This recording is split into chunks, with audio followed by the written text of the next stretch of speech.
One possible model for an American attack on Syria happened in 1998 when the U.S. launched cruise missiles at targets in Afghanistan and Sudan.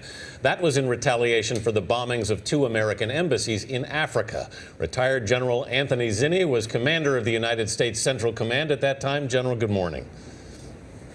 Good morning, Gail. Anthony. General, you heard the president say he didn't want to get drawn into a long conflict in Syria, but can we launch a surgical military strike there without getting caught in an open-ended war? Well, I think the problem is red lines.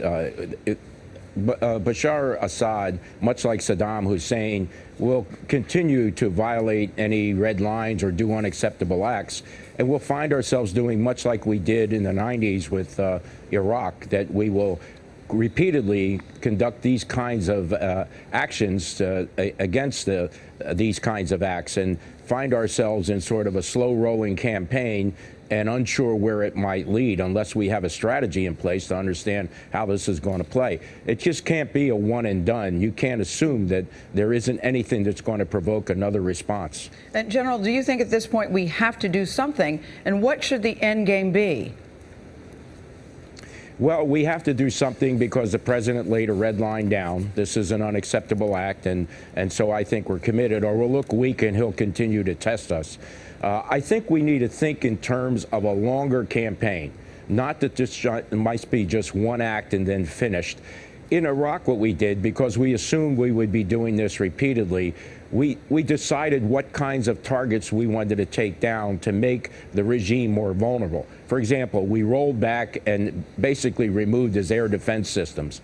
So I think looking at command and control, air defense, not assuming this is just a one-act play, but look at the long term as to how to deplete and draw down any kind of capabilities he may have to make him more vulnerable in the future. Now, the trick here, though, is same as we had with Saddam. If the objective is not regime removal, you don't know when you might hit that point where you make the regime so weak it might topple anyway, and you have to be prepared for that eventuality. General, Iran and Syria have threatened to retaliate. What happens if they try to attack Israel? Well, this should be part of the planning. We should always assume that any capability they have, sleeper cell terrorist attacks, use of Hezbollah to attack Israel, attacking our targets in the region, U.S. military, we should have a plan in place to respond to each of those potential. We should not make any assumptions. A good military planner plans against capabilities, not assumptions, and we should have a plan of response assuming that all these could possibly happen. And what do you make, General, of the Russians moving two ships into the Mediterranean? Is this just sort of them flexing their muscles? Yeah, I think that's more just to send a signal or demonstrate their displeasure. It's not a threat in any way. We certainly have overwhelming force compared to them in the region, and I don't think they're interested in any way interfering with us. I think it's their way of message sending.